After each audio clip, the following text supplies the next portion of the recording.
So Nathan Tella has just sent head coach Eric Shaw a new message, which is also a headache, as he picks his squad for next month's qualifiers. And this message is that he has now won the award for the best goal of the month of January, with his goal from the Borussia Dortmund game. They actually won that game 2-3. Nathan Tella scored in the 24th second, which is arguably one of the earliest goals I've ever seen anyone score. For Bayern Leverkusen, it was the earliest, I think, since 2016 that someone scored that kind of goal. And it's not just about the timing, but also the finishing was a masterpiece. The way he scored is from outside of the penalty box, lobbing it above the keeper. Not just lobbing, but it was a shot. There's power to that strike, and all of it. But at the end of the day, Coach Eric Shaw is going to have to, observe carefully, watch a lot of clips, of course, of all of the players, and then see who he needs to call up for these games coming up later in March. But let's move away from that, guys. Alex Iwobi has given out a recent interview to a YouTuber, Chinasa, what's that surname again? I've forgotten her surname, but Alex Iwobi gave an interview where he talks about a lot of things, including some personalities, like who his idol is, professionally and personally. And Alex Iwobi was not shy to open up, really well this time around. And in summary, he said that his idol is his uncle JJ Okocha. That's his hero, on and off the pitch. He's been following him since he was a child. Going to his games, going to watch his games, going to watch him in trainings, and basically just soaking up a lot of the attributes that Okocha exhibited as a professional and as a personal man, in the society with family and things like that. So Iwobi takes his uncle JJ Okocha to be his role model. He actually gave out an interview at Chinasa Anukam's YouTube channel on dating show. So for Alex Iwobi, in his words, he said, when she asked him about who his role model is, he said, "In the sports, forever my uncle JJ Okocha, have to shout out to him all the time." And then he continues, "He's a legend on and off the field. I used to go and watch his training sessions and his matches. He's the one that's really taught me to express myself and feel okay doing so." So that's what he said. And in terms of mentorship, helping him personally in terms of how to stay humble, how to take care of his money, his finances, and all of that.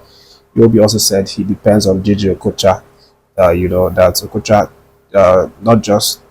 doesn't just teach him things about football and how to play, but also how to manage his finances, how to manage his personal life, how to stay humble and not let the fame and the popularity get over his head to make him feel pompous or proud. So in this regard, he said, off the page, he's just advising me on how to be professional, manage my money, how to move and stay humble and grounded. So he will always be my idol. That is what this man has said. But that wasn't all he said. He also came out to give out some of his best moments at the last Nations Cup in Ivory Coast. Of course, we recall that we did really well in that competition. We actually went all the way to the finals. That was when we got narrowly defeated. We actually were leading and then unlucky to concede 2 goals to fall behind 2-1 final score to Ivory Coast, the host country. But Alex Iwobi relived this experience, on that interview, and he said that his favorite moment from that competition was the game against South Africa. That it was a game that the boys played as a team. Everyone was collectively trying to get the results, and at the end of the day, they got the job done. Even though the game had to go into extra time, and then Stanley Nwabali had to pull up some very heroic saves in the penalty shootout. So for that, he said my favorite moments from last AFCON was defeating South Africa on penalties. Our goalkeeper Nwabali, that's my guy. We are one big family. We don't like have big egos. We are all as good as each other. Obviously, we've got people nominated for Africa's best, but we are trying to be Africa's best team.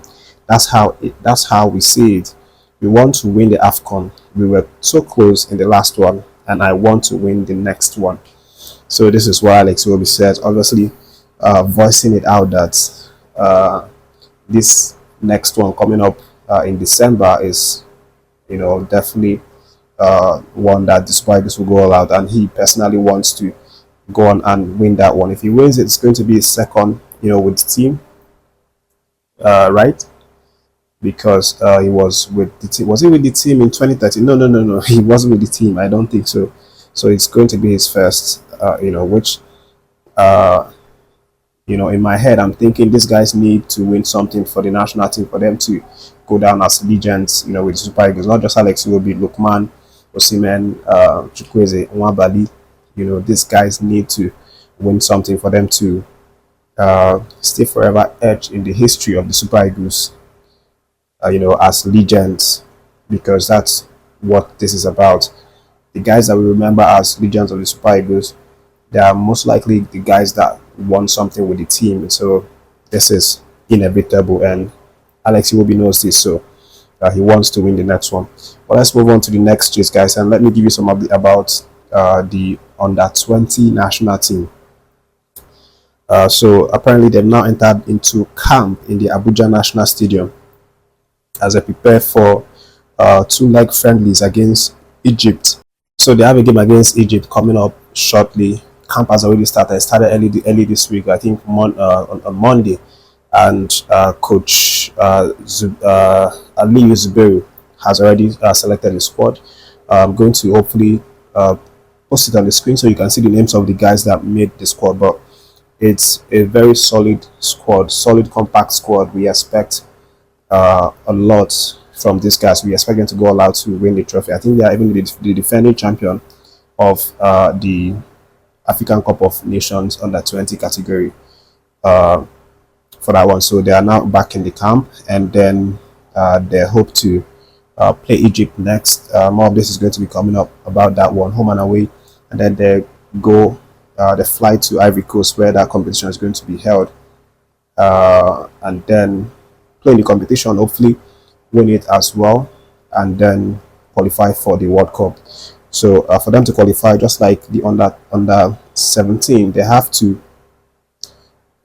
do well in the African Cup of Nations, and they have to qualify up to like the semi-finals before they can, grab a ticket for the World Cup, and then that is that.